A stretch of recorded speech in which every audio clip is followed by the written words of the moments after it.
अगर पेपर अच्छे से हो रहा है तो लीक कैसे हो जा रहा है? आप बताइए, पेपर लीक क्यों हो रहा है? इसमें किसकी कमी है, हमारी है या आपकी या सरकार की? पेपर लीक क्यों हो रहा है? और लीक होने के बाद फिर से रिकंडक्ट होने में इतना समय क्यों जा रहा है? बच्चे अपना पैसा लगा के, कोई नोएडा से आजमगढ़ आ रहा है तो कोई आजमगढ़ से नोएडा जा रहा है पेपर देने के लिए, पैसे लगा के मेहनत करके पेपर लीक हो रहा है, उसके बाद उसका फिर री एग्ज़ाम डेट क्लियर नहीं हो रहा है। बच्चे कहाँ जाएंगे? जो इलाहाबाद, आजमगढ़, जौनपुर में रह के तैयारी कर रहे हैं वो कहाँ जाएंगे भाई? ये बताइए, सरकार से मेरा यही सवाल है कि पेपर सही ढंग से कराया जाए, पारदर्शक साथ कराया जाए और एग्ज़ाम डेट जो वो क्लियर किया जाए। ठीक। लेकिन अब वो तो इस सरकार आप कह रहे हैं, लेकिन युवाओं की बात सरकार नहीं सुनती है, तो सीधी सौ बात है। और मिल्कीपुर में सपा जब से हारी है तब से बीजेपी का सीना गदगद है। देखिए, ये तो राजनीतिक मुद्दा हो गया। जहाँ तक हम छात्र हैं तो छात्र वाला मुद्दा बात करेंगे।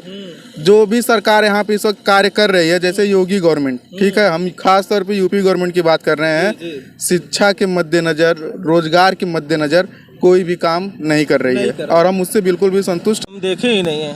चालू कर, क्या नाम है आपका? मेरा नाम नीलेंद्र तिवारी है। तिवारी जी, कैसे हैं आप? ठीक हैं? एकदम फर्स्ट क्लास। सरकार, आप कैसे? बिल्कुल आशीर्वाद है आप लोगों का। सरकार अच्छा काम कर रही है ना? बिल्कुल अच्छा काम नहीं कर रही है सरकार। अरे तिवारी जी, हमको आप फंसा रहे हैं। बिल्कुल ये फंसाने वाली बात नहीं है। सरकार शिक्षा, एजुकेशन और रोजगार के नाम पे कोई भी काम नहीं कर रही है, ठीक है। और अभी तक यूपी में कोई भी वैकेंसी वगैरह नहीं निकल रही है, ठीक है। चाहे वो शिक्षा संबंधित हो या लेखपाल संबंधित हो या आर संबंधित हो। अभी हाल ही में हमने आर का एग्जाम भी दिया है। अच्छा। जो कि लीक हो गया पेपर, अभी तक उसका डेट नहीं क्लियरेंस हुआ है। और ऐसी तमाम शिकायतें हैं बीजेपी गवर्नमेंट से। आपने पेपर दिया, वो पेपर लीक हो गया था आर वाला? हाँ, अभी तक उसका डेट क्लियर नहीं हुआ कि उसका एग्जाम कब होगा, ठीक है। और यूपी में शिक्षा विभाग में कोई भी वैकेंसी भी नहीं निकल रही है। पिछले लगभग 2 सालों से पीजीटी का फार्म भरा गया है और उसका भी एग्जाम डेट अभी क्लियर नहीं हुआ है, ठीक है। तो अब बताइए क्या ये अपेक्षा किया जाए? लेकिन बीजेपी तो कह रही कि भैया इस सरकार में सारे पेपर अच्छे से हो रहे हैं और युवाओं को रोजगार देने का काम कर रही है बीजेपी सरकार, लगातार दावा कर रही है उनके अगर पेपर अच्छे से हो रहा है तो लीक कैसे हो जा रहा है? आप बताइए, पेपर लीक क्यों हो रहा है? इसमें किसकी कमी है, हमारी है या आपकी या सरकार की? पेपर लीक क्यों हो रहा है?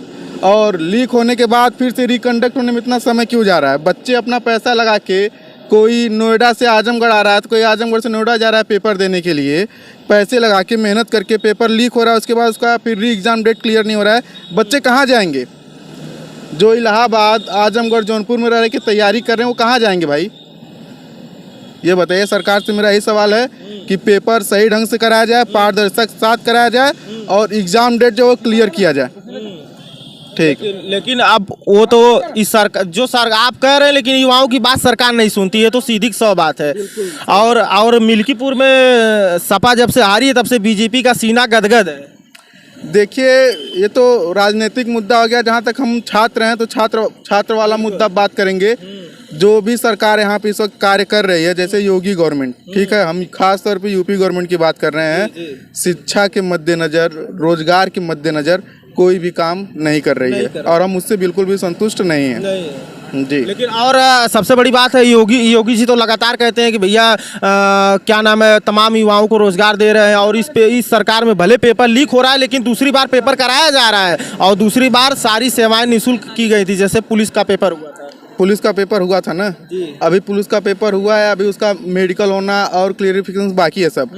और आरओ का पेपर उसके पहले हुआ था, अभी उसका एग्जाम डेट घोषित नहीं हुआ है। पीजीटी का फॉर्म भरे हुए लगभग 2.5 साल हो गया, उसका डेट अभी क्लियरफाई नहीं किया गया। तो बताइए हम क्या अपेक्षा करें सरकार से? लेकिन वो तो ठीक है, लेकिन कहा जाता है कि तिवारी जी जो होते हैं बीजेपी के साथ होते हैं, तो आपने फंसा दिया है। देखिए, मैं यहाँ पर लीडर चुनने आया हूँ, जीजा चुनने नहीं आया हूँ। जातिवाद की बात यही नहीं यहाँ पे। मैं यहाँ पर रिश्तेदारी नहीं ढूंढने आया हूँ कि भैया वो मेरे सगे संबंधी या फलाना या डेमा का। मैं यहाँ पे एक अच्छा लीडर चुनना हूँ जो हमारे प्रदेश के लिए कुछ अच्छा कर सके, ठीक है। तो जो बात मुद्दे की वो बात मैं करूँगा। बिल्कुल, आपने और बहुत अच्छा लगा कि कम से कम लोग जाति के ऊपर उठ के कम से कम अपने नेता को चुन रहे हैं लोग। बिल्कुल। क्या चाचा, ठीक ठाक है? हाँ ठीक है, ठीक है, हाँ ठीक है। क्या बोला, मर तो खाना जिए तो खाना। अब खुलेआम बीजेपी, लेकिन नहीं, एक मिनट कैमरा के साथ बीजेपी की बात है ना। ओ भगवान, राम चुना है, राम को कौन हरा सकता है? तो हार तो गए थे अयोध्या में। अरे जद्दा नहीं आ रहा, कुछ गलती होता है, कुछ गलती होता है। राम ही न हराया है मिल्कीपुर में, मिल्कीपुर। अच्छा अच्छा, बदला ले लिया। योगी जी उतना बड़ा मोदी जी खूल के दिल पूरा छेदना, एक एक सीट पर भी लोग हारी हैं। अत्याचार गुंडई खत्म हमारे योगी जी कैला हूँ। ठीक ठीक लगा। हर जनता सब साथे हैं। अब कायदा सपना लोग देखें खुलेआम, अभी मोदी जी योगी जी गलती ना कैले। काहे इतनी सीटें हार गए यूपी में लोग, 37 थे 43 थे।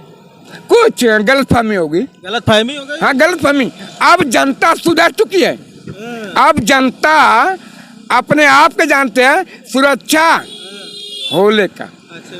भाई साहब ये लगातार कह रहे हैं कल चाचा आप, अरे घबराइए मत भाई पंडित जी। हाँ पूरा यूपी ना पूरा भारतवर्ष कहते हैं